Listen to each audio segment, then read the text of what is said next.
Thank you all for joining me. The following conversation is scheduled for one fall. This is the voice Cheyenne Ortiz. And joining me right now, someone that you may or maybe may not know, which is part of why I wanted to get down to it.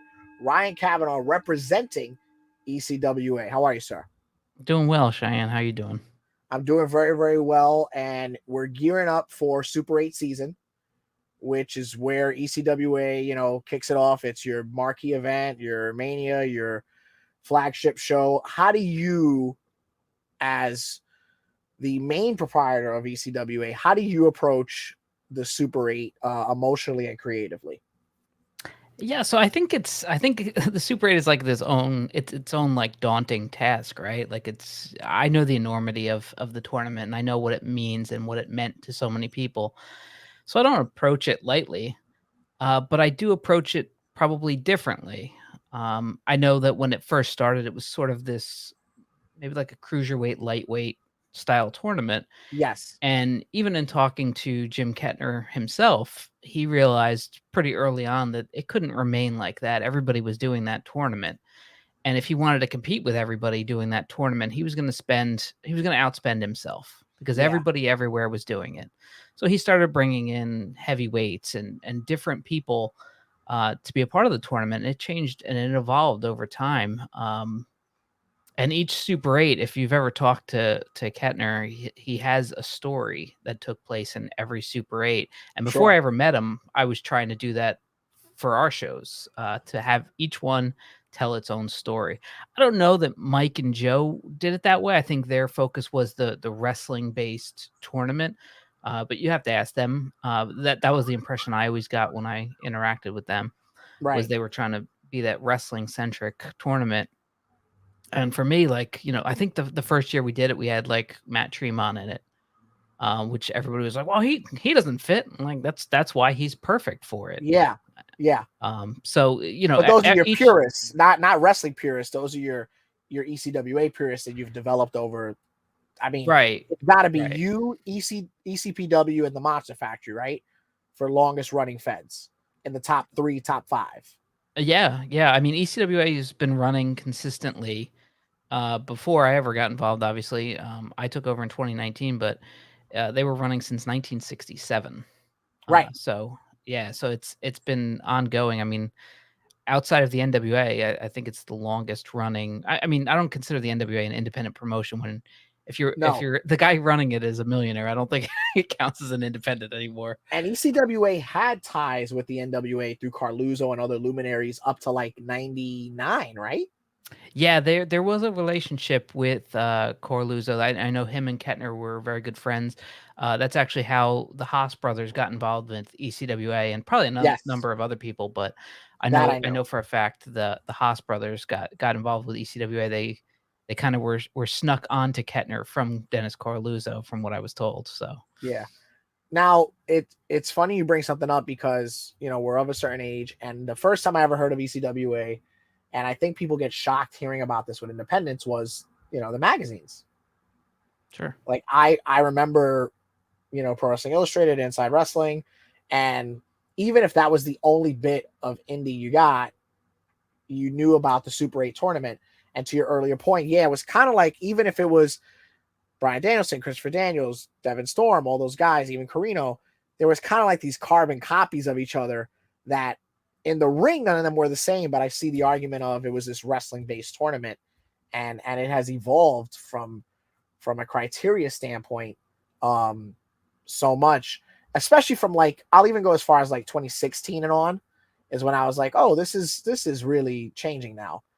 With that being said, what do you look for personally to be considered part of the Super 8? Are you looking for somebody who is a wrestling purist? Are you looking for someone who's going to get the social media buzz?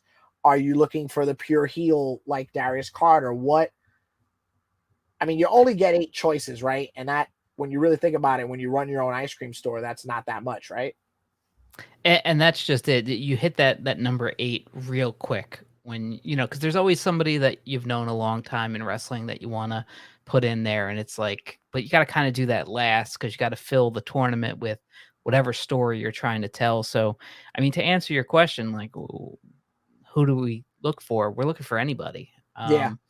we're looking for a high flyer. We're looking for a guy who gets a lot of heat. We're looking for a girl who gets a lot of heat, a girl that's really over, a guy that's really over, anything.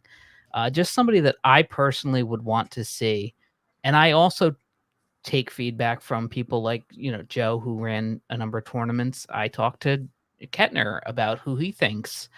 We actually have a form that gets filled out, and one of the people that looks at the form was Jim, kind of like helping me out and saying, hey, maybe this guy, and gave me about, a dozen to 2 dozen names that he thought Wow. were worth checking out. So, I mean, having that, right in front of you is invaluable as a wrestling promoter, from the guy who created it and the guy who, I've heard Simon Diamond say about Jim Kettner that he's the best observer of talent out of anybody he's ever met in the wrestling I've heard business. that. I've heard that. I've heard that through the years since before I got to ECWA, because it's one of those things like if you work the Northeast, even if you never get to work with you guys, you certainly know about it. And I've heard that from like all those guys, Simon Diamond, you from Dan Moff, from a lot of people. How many? Because it's a legitimate tournament, and you probably get it from across the country because of its legacy. How many names on average in your tenure, at least? Like, how many people are applying? Honestly. Oh, so this year we had it was over 800, and I have it in front of me here. 872 people filled out our form this year for it. Oh no, I'm sorry. There was and that's competitors, men, women, all genders. And it's actually. I'm sorry. It's 1,272. Okay. I'm sorry, because I had to split the spreadsheet into two. So yeah, it was 1,272. So just from this year. 1,272. That's. I mean, that's got to tell you something about, where in the barometer of independent wrestling you are, right? Yeah, and I mean it's you look at that list and it's daunting, right? Like it's a lot. It's a lot of people, and that's the thing I said about the Super 8, and I've said it every year that we've done it, is what's cool is I get to tell 8 people they're in the Super 8. What sucks about the Super 8 is I got to tell 7 people they're going to get disappointed. Yeah, they're going to get disappointed.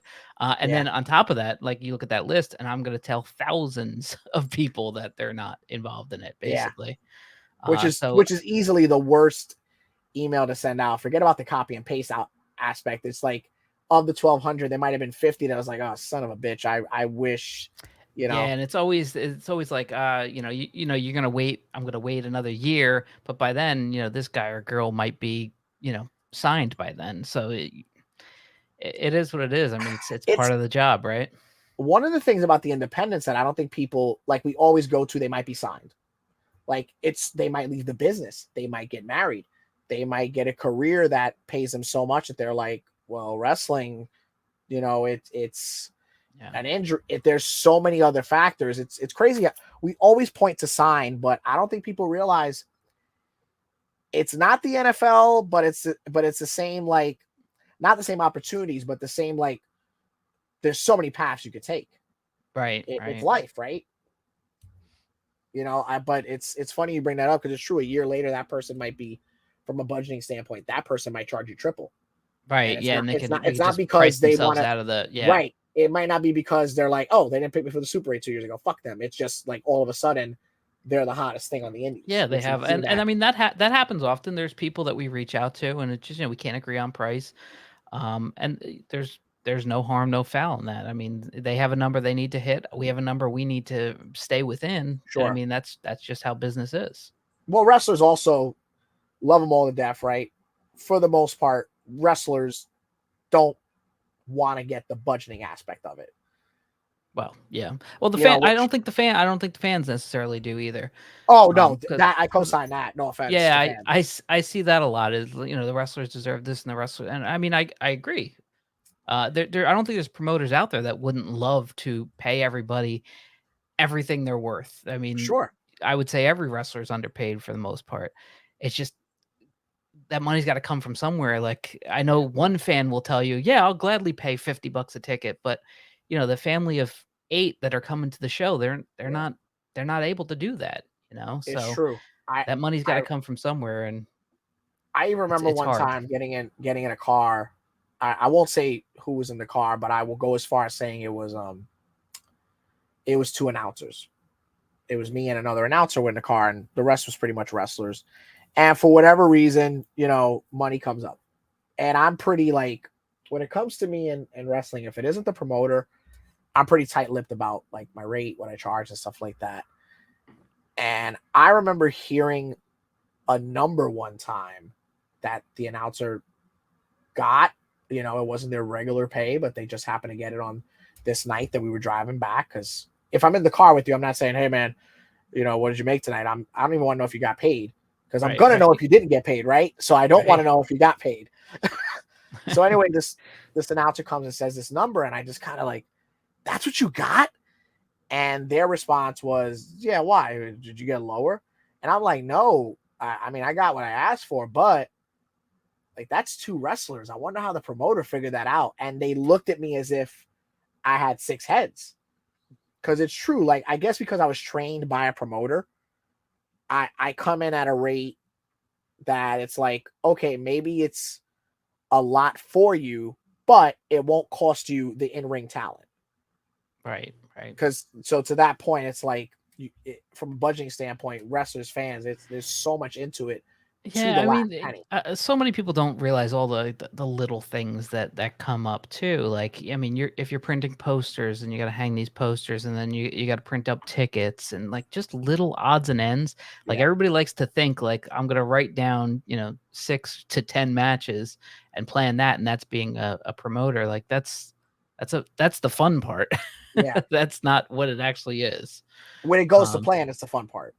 Right, well, yeah. When Even it if it comes to doesn't, fruition, honestly, because you can come up with your best stuff if yeah, when it's card subject to change. I think, uh, if you've been doing it long enough, I think you can come up with your best stuff. yeah. Not No, always, I but mean, I've seen guys like Gino Caruso and Mike Morgan legitimately, because of snowstorms, car troubles, whatever, things that happen, legitimately redo a card from top to bottom 15 minutes before doors. sure. So that those are situations too. So with that being said, I talked about it when we were, hanging out. So I consider you, I mean, I've only known you since 2021. You're a pretty low key promoter. And I got a pretty decent history of most promoters. I didn't know until before we got on the show. So before getting involved with ECWA, you were already running shows since when? 2007 was our first professional show. And that was under what banner? Well, technically it was B4W, which was our backyard fed. Okay. But that became World One when Steve Corino got on board. Yes. And yeah, and this we ran shows as World One from, I think it was like 2008 until 2019 when we stopped and started doing ECWA. Now, like I also mentioned, because I want to put this out for the general interview, because this is something that I couldn't lose for the sake of the conversation. You're running your own shows. You have World One. That's a great story. You turn it from a backyard fed to a legitimate promotion, real belts, real talent, names of value, right? And you built up this equity with World One. It's out there. It's respected. Then to top it off, you're like, I'm going to get involved with ECWA. Was the task of taking on something that's been around since the 60s more daunting than turning a backyard fed into a real fed? Like, those are two very tough missions, because I know a lot of guys who did the yard to the ring and they were disasters, Yeah, well, financially, ours was booking. too. Ours was too. Yeah. I mean, you go through it, or you don't get through it, right? But Sure. like, for you to just say, I mean, I have this, but I could just go for that. Like, where were you at with that? Because that's got to be just as bad as like saying, oh, I'm going to make a second one or a developmental. Like, you went to the top at that. Yeah, I mean, it was. I think in like 2016, a buddy of mine who was, we would alternate who was putting in money for the World One shows amongst my Sure. friends, and he was one who was consistently putting in money at the time. And he said, why don't we just buy ECWA? Like at the time, I don't think they were drawing particularly well, and it was right before they ended up taking a break, I think.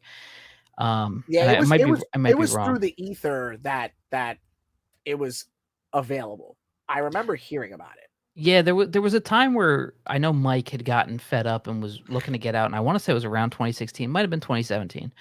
But either way, he was looking to maybe get out, and we had a couple conversations.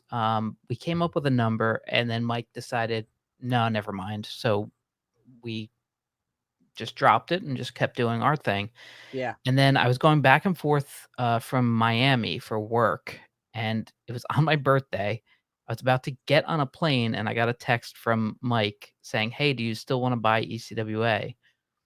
And I was like, "Yeah, but I'm getting on a plane. Let me call you in a little bit." And he said, "Well, the sure. only thing is we have a show in 5 days and you have to run that show." And I was like, What are you ha I'll call you later. I can't talk right now." Yeah. Oh, and by the way, I love that. So anyway, he had a number in mind. I had a number in mind. We kind of met somewhere in the middle, and we ran the show. But the way I had to do it, I had to take some of the guys that were booked off, which I felt bad about. But this was a show that hadn't been promoted. I didn't even know there was a show going on.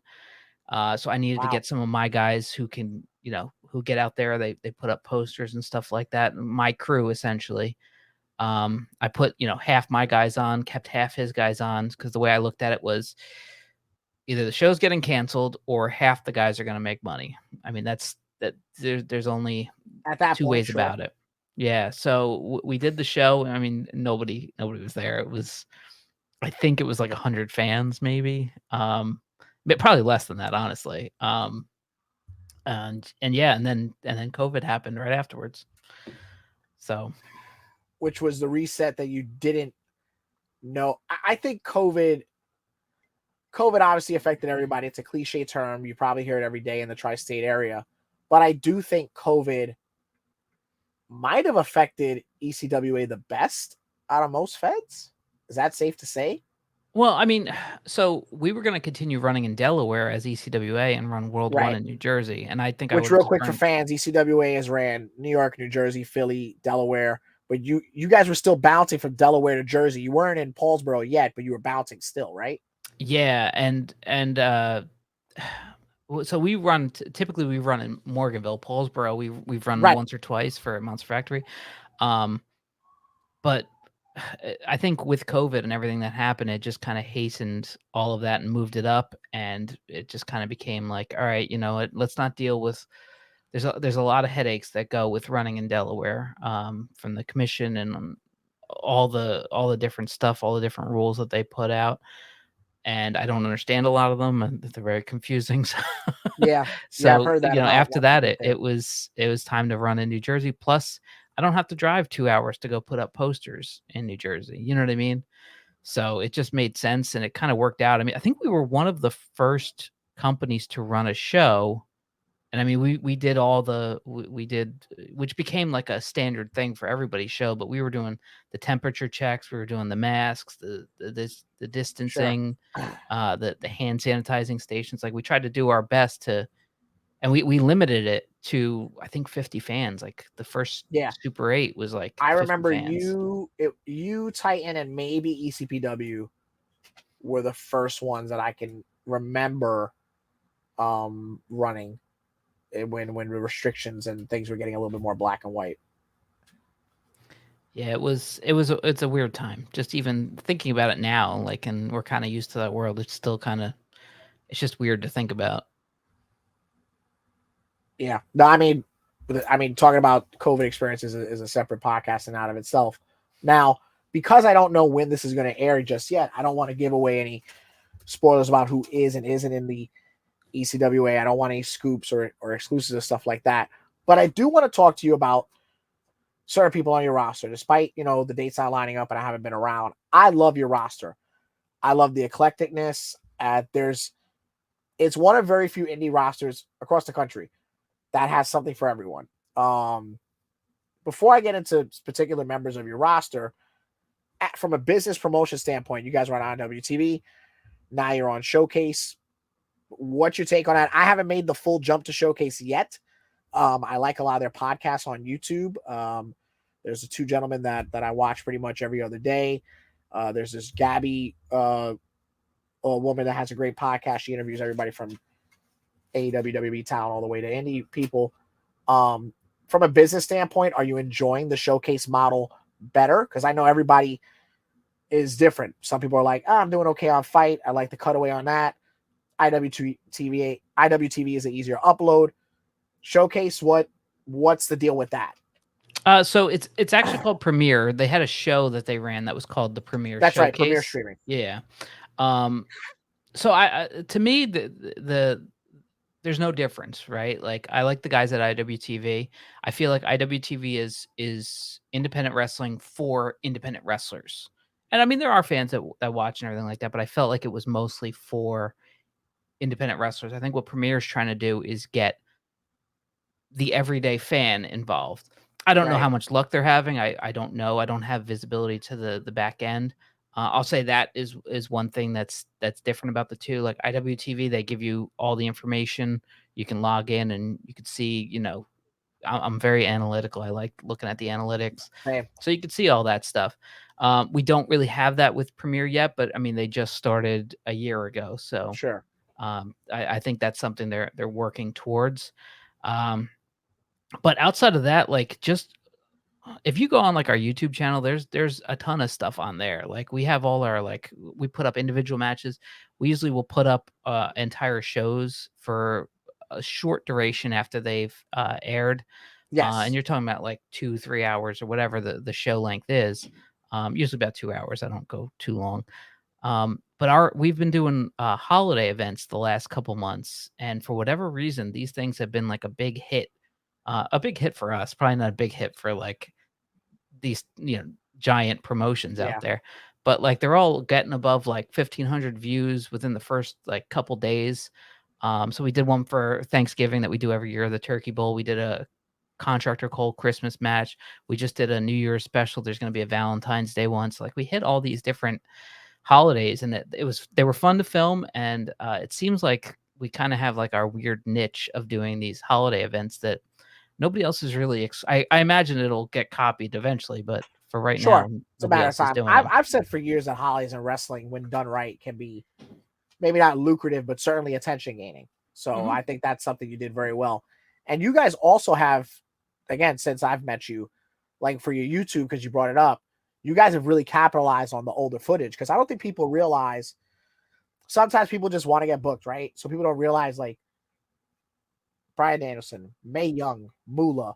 I mean, like the list of people George that have the worked Animal at Steel, ECWA, like all these random guys, like it's so crazy. Lou Albano was a regular Edge, manager for Christian, like Christian was the champion while he was the WWF like lightweight champion. While he was at like the heavyweight time. champion, yeah, Crazy.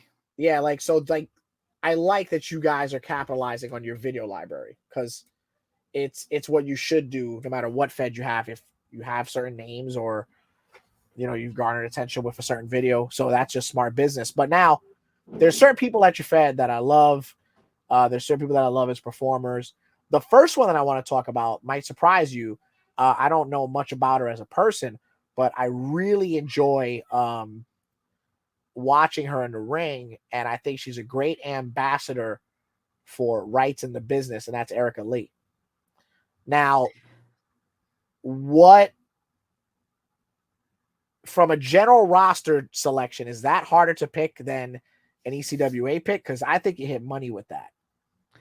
No, I mean, so this is probably bad to admit. I don't watch I don't watch any wrestling current stuff. Like I know don't. guys who are like that. Workers, promoters, sure.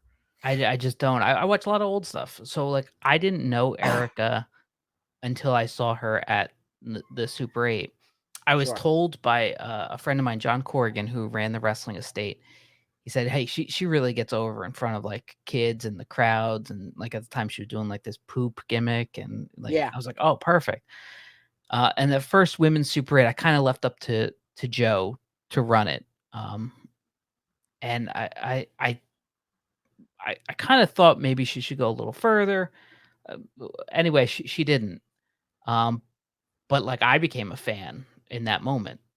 So we brought her back, and I kind of developed this story that like she could like kind of have the same path as Killian. It's like a very subtle, um, similar story Yeah. that you'd only really notice if you're really paying attention. It's more like bookers do that for themselves, really, like Yeah. because nobody else is noticing.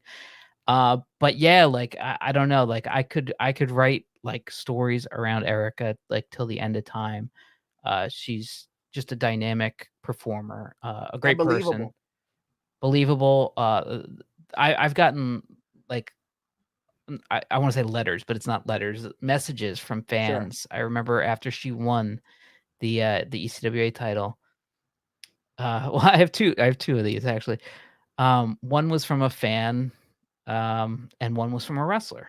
The wrestler was somebody I had been trying to get back for a number of years, Uh-huh. and this wrestler said, uh, "Hey, thanks for, trying to get me back, but as soon as you put the title on a girl, I knew I was never coming back." And the Wow. other the other message I got from a fan was, uh, you know, I can't tell you what this moment meant for my daughter. Things like this in wrestling are so important. Yeah. Please continue to do what you're doing. And that means way more to me than some wrestler who nobody's asking about Sure. ever making a comeback to one of my shows. I thought I was doing him a favor, quite honestly, but Yeah. so be it.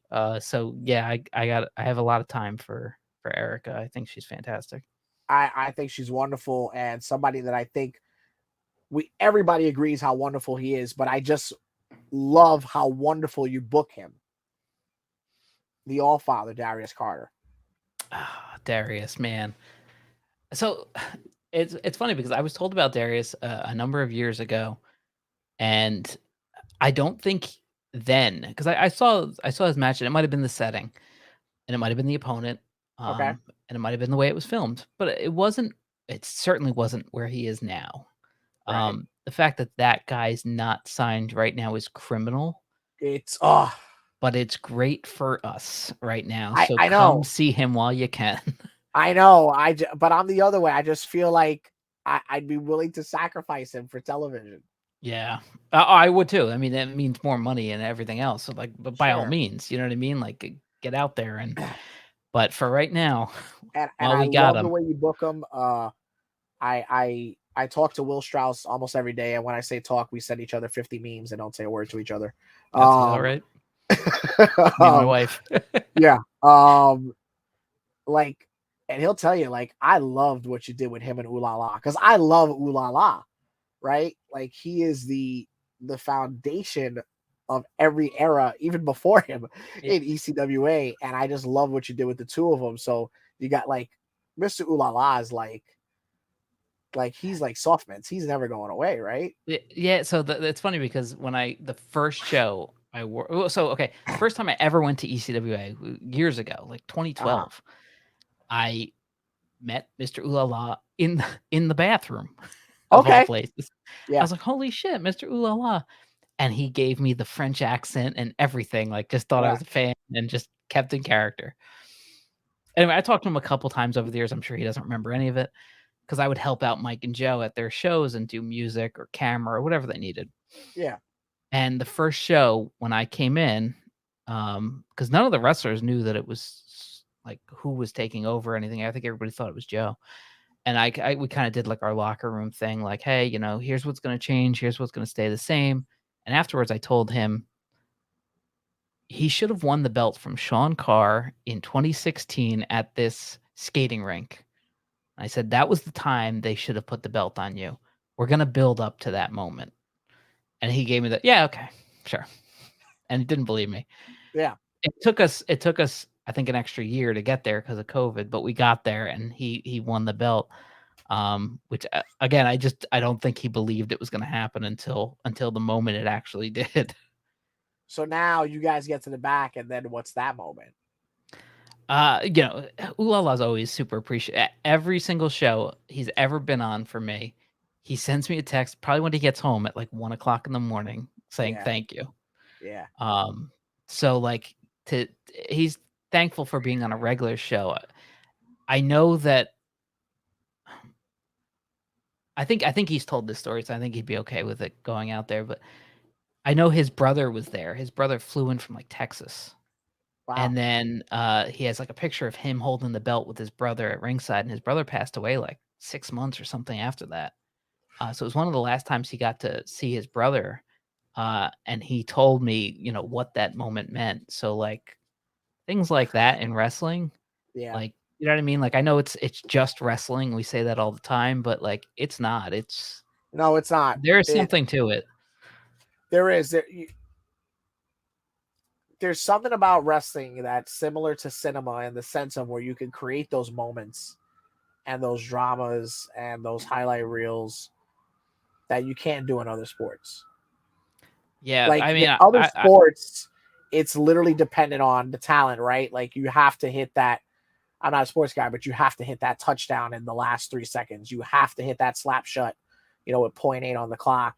You got to hit it from the other side of the court, but there's something about wrestling that if you do it right and everybody's executing, there's nothing there's like it in the nothing world. else. There's nothing else like it. Yeah. Yeah. I would be remiss. Plus, it's my own personal bias. He doesn't even know that I'm going to be there. My man Onion Bags himself, Joey Ace, who I Oh, feel okay. like he doesn't even know that I'm going to be around in March. I Okay. have been kayfabing him. I haven't even texted him yet for the new year because I hate his guts. Okay. I really think that he was having his great run at Warriors, but again, there's something about the booking of what you did with Joey Ace that made everybody kind of go like this when he was standing there the whole time. And I think that's wonderful for the both of you. Well, so I have a funny story about Joey Ace too. So he sent me one of the long copy and paste messages to my World One account years ago, Sure. and we were doing a backyard show at the time, and I picked it up. I looked at the message, and I put the phone back in my pocket, but I didn't realize I must have hit the little like double tap or the heart and sent him a heart back. Oh, So, like, like whatever, when we were done with our show, I look at my phone again and he sends all these question marks, like, what are you sending this to me? And I just didn't respond. So anyway, he was the champion when I first got there, and I had my guys that I wanted to use. yeah. And so Sam Shields walked out my first show with ECWA as the champion. And I did the rematch the next show in January, and then it was COVID or whatever. But he did such a good job, and, like, that was really the first time I saw him because, like I said, I'm not plugged in, I don't watch the stuff. He did such a good job, we brought him back, the next show, and then we just kept bringing him back, and he's been on every single show I've done. So he was the guy who wasn't supposed to be around, but, like, he forced me to use him because Right. he's so good, and He then, does that. He yeah. forces you with consent. He does that. And long story short, he won the Super 8, last Yeah. year, so, Yeah. No, um so real quick, I don't think I might have told this story on a podcast before. I don't know, but I don't know if you know this. So I'm 33. I've known Joey Ace since I'm 4 or 5 years old. Oh, wow. I So didn't know so here's that. the crazy thing. Joey Ace and I were childhood friends. We even went to a Halloween party together in 1998, dressed as Sting and Warrior. Wow, Blade I was Runners or, Warrior like, because I was the tall. individually? Yes, I was Warrior because I was the taller one, and he You're was taller Sting. than Joey Ace? Oh yeah, don't let those boots fool you. Okay, alright, he's So got those lifts, alright. yeah, so in all his shoes, he's got a Okay. whole all the money you give him goes to a cobbler. That's it. So so I love that line. That's how I know it's a good line. So we're childhood friends. We hang out in the park every summer. We're like one of the few kids on the Lower East Side that love wrestling and whatever. So all of a sudden, he moves out of his grandmother's house just up the street from me. I never see him again.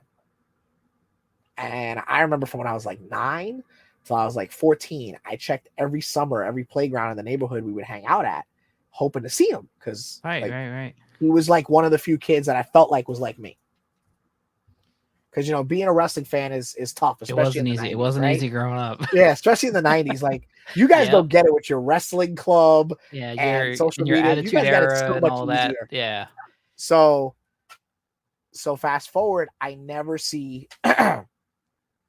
Joey Ace again. One night in 2014 or 13, I'm picking up a copy of the newest WWE game, and I'm with another wrestler, and he's there, and Joey Ace is online. So we end up getting online together to get this game for a midnight release, and we're all making small talk. And I remember riding the bus back home with him to play the game, and I'm literally just like, the whole bus ride, I'm just looking at this guy, just like a creep, and he still had the ponytail. Is that you? Yeah, the whole ponytail. And to this day, I don't know how he didn't be like, what the fuck is your problem, man? Like, so then fast forward, don't see him again. He starts getting the push of Warriors. He's working Demolition. He's working like Valentine and Beefcake while they're still active. He's getting all these Legends matches and Warriors and all these other places. Right before the pandemic, 2019, Evolve's still around, and Evolve does this tryout seminar thing with Adam Cole in Brooklyn. And a lot of people were there, and like Kako was there, who I love.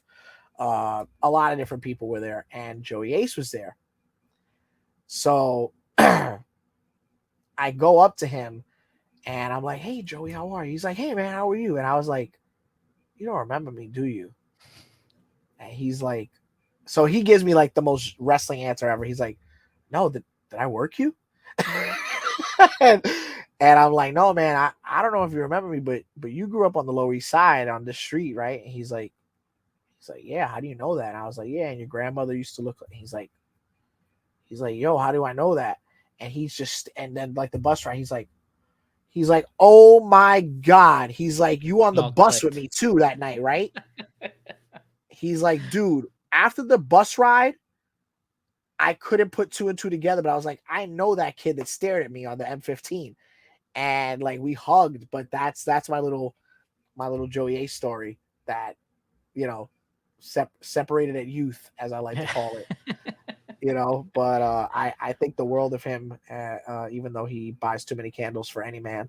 Oh, is he a big candle guy? Yeah. That sounds dude. All right. That sounds like him. Yeah. Yeah. He will drag you like to a Walgreens at 8:00 at night because he needs a new candle. Okay. No, you don't go to Walgreens for candles. You go to Yankee Candle, like an American. You go to Yankee Candle, or you buy the masculine candles on Amazon in a black box, like a man. I don't even need those. I don't even need those. No, my candle's got to come in a black box because it makes me feel like a man. I have one back there. I got one here. I just haven't toked it up yet, but I got one. And it came in a black box like a man, not in some little fragrant scratch and sniff thing like what he gets. But yeah, so I love what you're doing. Thank you. And I love what you're doing. I love that you guys have an off season, because I think it's a hit or miss strategy, but I think for you guys it's the right kind of hit. And it kind of just builds you up all the way to the perennial show. It's the low hanging fruit, but who's the one legend name, not current? Who's the one legend name since you've been running ECWA that you're like, man, I wish I could get him? Jerry Lawler. Is that the one? Every time, Jerry Lawler, greatest wrestler of all time. Did you get close? I had him booked. COVID happened, and then his agent died. That's right. Yeah, that's right. Bert Prentice. Yes, passed away. Yeah. We had him booked. I had the deposit sent. We had him all lined up, and then obviously he's had some health problems since then. Sure. But Jerry Lawler is my all-time favorite wrestler. Yeah. If I could put one guy in the Super 8 who's not Jerry Lawler, it'd be Steve Corino, to answer probably what the follow-up question is.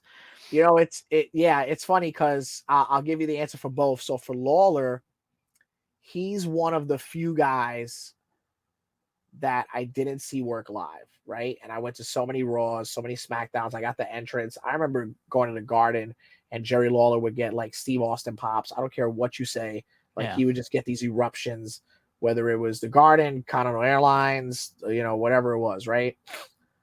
And growing up as a kid, like, you might not have had that fan appreciation, but you just knew he was good, kind of like Jeff Jarrett. And as I got older and the DVDs and tape trading, like Jerry Lawler is, as a worker, man, and just even his comeback, right? Because his comeback, even with the strap down, he would just take that deep breath and stand on his toes, almost like Foghorn Leghorn, and you would just believe that he was Superman.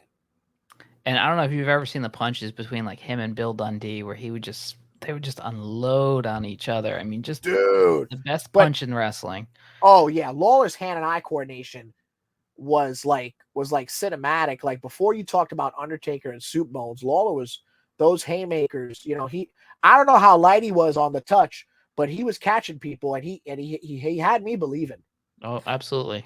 And the best talker I've ever seen in wrestling either. If you're a diehard Lawler fan, you know the one where he gets you under the chin, like that one where you'd always bump for. Yep. Like I don't know how light it was, but it looked like he was catching motherfuckers. I did a brief time managing, and I think the only guy that I ever said like, "Oh, you got me with a real good Lawler tonight," was Joe Gacy, and he popped for that because he's like, "What do you mean I didn't touch you?" I'm like, "That's what I'm saying." Like, yeah. Like, it looked like it, but you got me good. But that Lawler one that you had to bump for, like I said, I don't know how light he was, but he looked like he co-cocked you. Yeah, greatest wrestler of all time.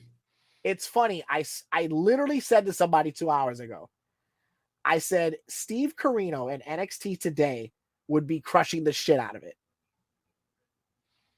I mean, he's there technically. I know, but like he's another guy that I feel like if you weren't in the era, you just don't know how good he was, and probably still is. Yeah, so I was a fan of Steve's in ECW, and that was the reason I wanted to use him. I used him on our very first show we ever promoted. We booked 5 names. Only Steve showed up. And wow. Yeah, and he was actually getting ready to retire. He liked what we were doing. He was trying to make World 1 at the time into like a Ring of Honor style fed. Yes. And more like a Japan style, because it was supposed to be the counterpart to 0-1. And it wasn't working. It wasn't drawing or whatever. And he said, this is what I should have been doing all along. If you guys keep running, I'll just do your shows, and that'll be the only thing. And I'm still going to retire. I'll just wrestle under the Mr. Wrestling 3 mask and just do your shows. And that one thing leads to another. And then of course he's wrestling everywhere still. But for a while he was just wrestling for us and just helping me book and showing me what to do and, explaining, here's why you book. And he had no reason to do it. He got nothing out of it. You know what I mean? We were still using him no matter what.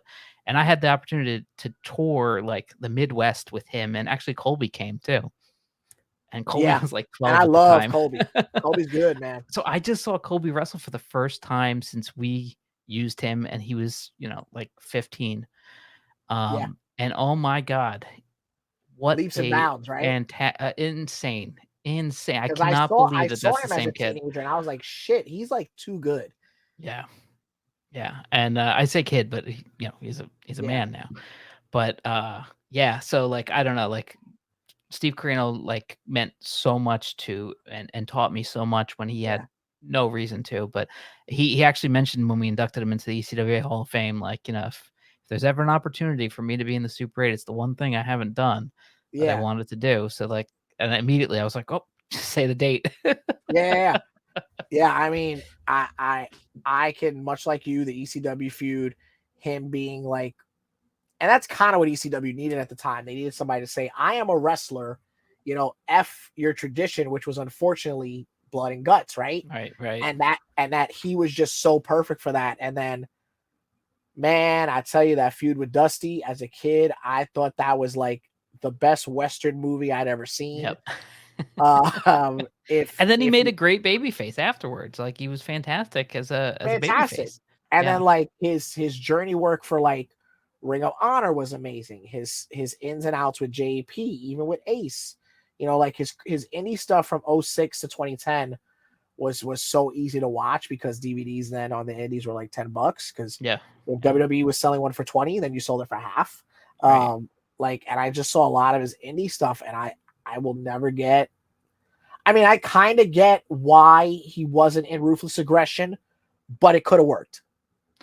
Yeah, I don't know that he wanted to at that. I'm sure he would have liked to have the money of the WWE at the time, but Sure. I don't think that was the right fit for him at that time. I think he ended up exactly where he needed to be at the exact time he needed to be Yes. there. And Yeah. I just remember when we were traveling like around and I just seeing him morph into exactly what the promotion needed him to be at the Yeah. exact moment they needed him to be at in Right. front of whatever crowd it was, whether it was a bar crowd, whether it was all kids, whether it was a mix. He could just adapt, figure out what he needed to say and who he needed to be, and it worked every time. And Yeah. it's just like that's when I realized what working in professional wrestling was. He's also one of the guys, kind of like Shawn Michaels in a sense, like he's got the best of so many generations in his mind Yeah, I that mean, look at the guy it's the guys knowledge he you got to don't learn want to from. lose. Yeah. Yeah. You know, it's knowledge you don't want to lose. And I mean, even passing through like ECWA when he did in 95, he had like all those guys who had been doing it for, 15, 20 years. And then that new generation of Ace Darling, Crowbar, like all those guys were still like getting involved. And like he was learning with those guys at the same Yeah. time. So it was like this great cross section of independent wrestling. And like he just kind of was one of those bridges that, you know, landed in there at the right time. Yeah. I can't think enough about him. I got to meet him finally after watching him for years at the first Super 8, my first show with you. Oh, that's And right. Yeah, that's right. That's and right. and such a poignant man, so approachable. Loved his Hall of Fame speech because you never know what you're gonna get with those types of speeches. No matter whether it's WWE or any type of speech, it's not everybody's good at them. Period. It's not a promo. Right. And he was so approachable. And he gave me some great, just what a welcoming, great dude. Yeah, I'm not surprised at all that that's the pick. And considering that's the only thing he hasn't done, yeah, I mean, it might be, I know you that's know, not the only thing, but he was nice enough to say that during his Hall of Fame well, yeah, speech. sure, sure. I mean, but I'm sure it had a lot more truth to it than maybe even right? Yeah, because he's mentioned it in like our private messages also, like that's something he Yeah, would have liked to have done and would like to do if he ever had yeah, the chance. But right now he's busy down in NXT. They keep him yeah. pretty busy over there. So Plus, like hopefully one anything day. else in life, like your goals change, right? And I'm sure his has, in later years. Like even when I started the business, I had like the one goal of getting signed. And as soon as I realized how unrealistic that is to do in a year, because I didn't know shit, like then it's like when your goals become more realistic and then you hit them if you're lucky enough, then you realize that they change.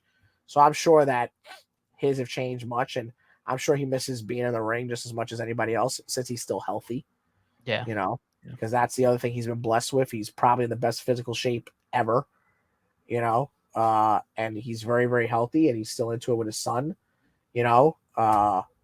And hey, when agents were getting furloughed, maybe he got a little scared and he's like, "Oh, I might have to beat the crap out of Colby across country or vice versa." Right, right, right, right. Well, they did a match.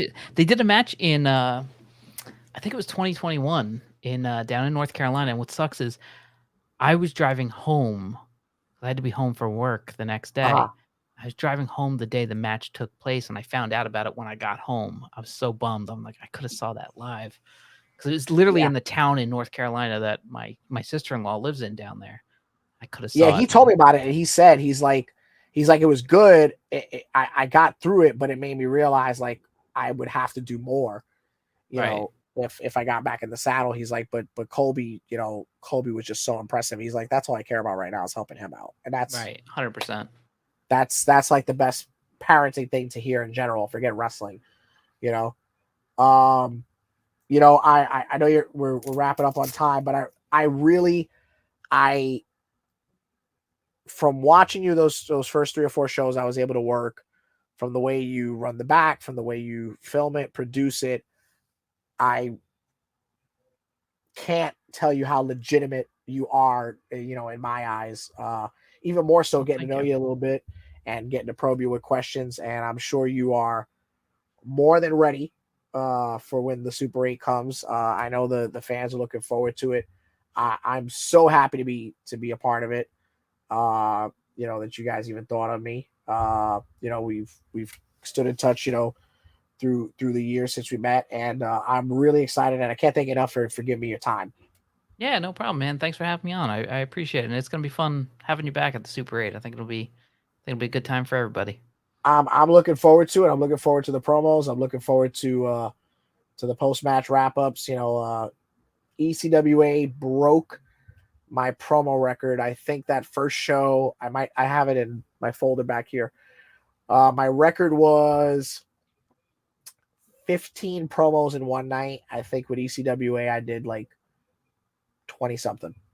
Yeah, we'll get to 30. Yeah, we'll get to 30 I mean that would be it's written down, but it's like it's over 20, and I'm like, holy shit, this is a lot. And that was my first show back in a while. And honestly, going into it, like I know that if we use half of them, great. But I always want to film more than I'll ever need because you never know. Yeah. And then on top of that, when you have, like, you guys have the luxury of Twitter, and so you can put them wherever you want. Right. So that's the upside. You could use them, They'll see the light of day at some point. Yeah, that's true. That at some point they will. But I appreciate it again. Thank you so much for joining us on the following conversation. Is scheduled for one fall. And I'll get this out to you when it airs. But thank you so much, Ryan Kavanagh, ladies and gentlemen. ECWA, the ECW Super 8 returns. Plug that date. March 23rd in Marlborough, New Jersey, at the Jersey Dugout. There it is. So you got to be there or be square. Thank you all so much for joining us on this program. Thanks, Cheyenne.